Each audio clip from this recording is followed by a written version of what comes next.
Does the Bible and the prophets speak of the global climate change? Question number 15. Well, Daniel and Revelation, you already know a little about climate change. See, God has given us warning signs. Many are displays of nature. It's a way of telling us, God, hear yourself,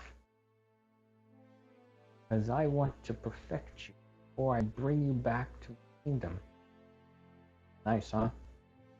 Let's look at what else the Bible says about climate change here in Revelation 6:12. And he had opened the sixth seal, and lo, there was a great earthquake, and the sun became black as sackcloth, and the moon became as blood. Wow. Revelation 7:3 says, angels hurt not the earth, neither the sea, nor the trees, till we have sealed the servants of our God in their foreheads. Sounds like climate problems to me. Indeed. Look at another. Final judgment occurs upon the living seen here in Revelation 11:1-19. Rise and measure the temple of God, the altar, them that worship therein. Court which is without, the temple leave out, and measure it not, for it is given unto the Gentiles, and the holy city shall they tread underfoot 3.5 years. Waters turn them to blood.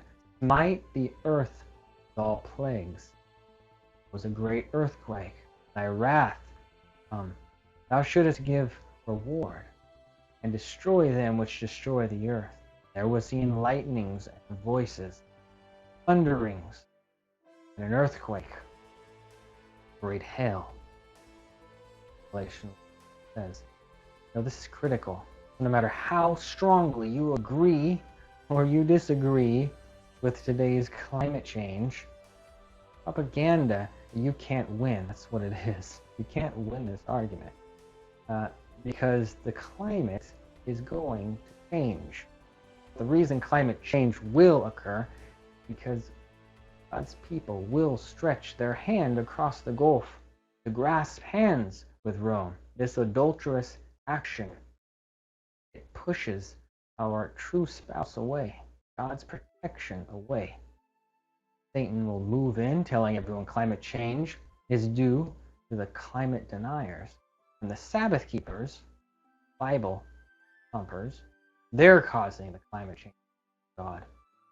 All while the climate change is actually caused by the persecuted themselves, the false Christ worshippers, Sunday rest pushers. Yes, climate change will happen. Satan trying to tell us the wrath of God. That's the lie. Orange White says something interesting. Accidents and calamities by sea and by land, in great conflagrations, fires, in fierce tornadoes, horrific hailstorms, in tempests, windy storms, floods, cyclones, tidal waves. Wow, there's a lot of stuff. Earthquakes in every place, 1,000 forms. Satan exercising power. He sweeps away the ripening harvest, and famine and distress follow. He imparts to the air a deadly taint, and thousands perish by the pestilence. These visitations are to become more and more frequent, disastrous, and then the great deceiver will persuade men that those who serve God are causing these evils. The class that have provoked the displeasure of heaven will charge all their troubles upon those whose obedience to the God's commandments, the perpetual reproof for transgressors. It will be declared that men are offending God by violation of the Sunday Sabbath, and that this sin has brought the calamities which will not cease till Sunday observance shall be strictly enforced.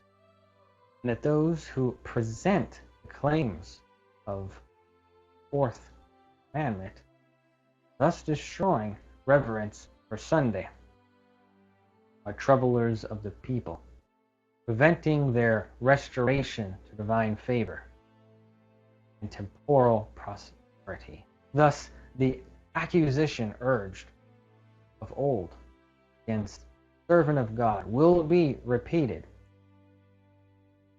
Quote, and it came to pass that when Ahab saw Elijah, that Ahab said unto him, art thou he that troubleth Israel?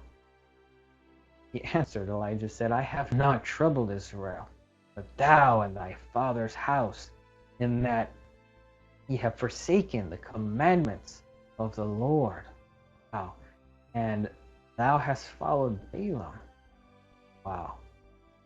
Controversy, she quoted scripture there. See, you will become the troubler of the people, the offender of God. I don't think that the city is going to be the very best place for you, my opinion. Ellen White went on to say more, that men in responsible positions will not only ignore and despise the Sabbath themselves, but from the sacred desk will urge upon the people the observance of the first day of the week, pleading tradition and custom. They will point to calamities on land and by sea, to the storms of wind, floods, and earthquakes, and the destruction by fire, judgments indicating that God's displeasure, because Sunday is not sacredly observed. Quote, I'm telling you, man, if you read past, you will know the future. Also Daniel 12:10 says, many shall be purified, made white, and tried. Wicked. None of the wicked will understand, but the wise shall understand. Daniel 12, verse 10. Now it's you. You can understand. Pray for great understanding, that we not find ourselves without oil to light lamps with, to find our way. Now, what else does the Bible say about climate change? Now, Yeshua said something very interesting. Luke 21:7. He said, what a sign will there be when these things shall come to pass? No sign. There will be great earthquakes, famines, pestilences, fearful sights from heaven, sea, and the waves roaring. Let them which are in Judea flee to the mountains, depart out.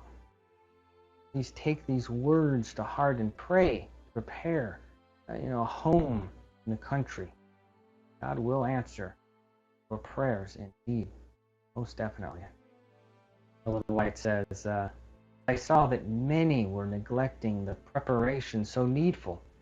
They were looking to the time of refreshing, the latter rain, to fit them, to stand in the day of the Lord, and to live in his sight. Oh, how many I saw in the time of trouble without a shelter. Is preparation and prayer needful? Yes. Jesus warns us, saying in Matthew 24:7, he says, there shall be wars, famines, pestilences, earthquakes, false Christs, false prophets. They'll show great signs and wonders. The sun will be darkened, the moon not give her light, stars shall fall. And when ye shall see all these things, know end near, even at the door. This generation shall not pass till all these things be fulfilled. Behold, I have told you before it comes. Did he tell us before it all comes? Yes. Did he not prophesy all these things through the lives of those in the dramatic Exodus? Did he not share all these things again? Seventh-day Adventist movement long ago, the 1880s. Yes. Are we going to tell our Christian brothers and sisters coming? Yes. But please share this message, all these messages, with friends and your families. It's a present truth. It's prophecy. Your generation, Jesus would say, many have desired to see what you have seen. Please prepare. Thank you for your charity that keeps Bible explorations alive.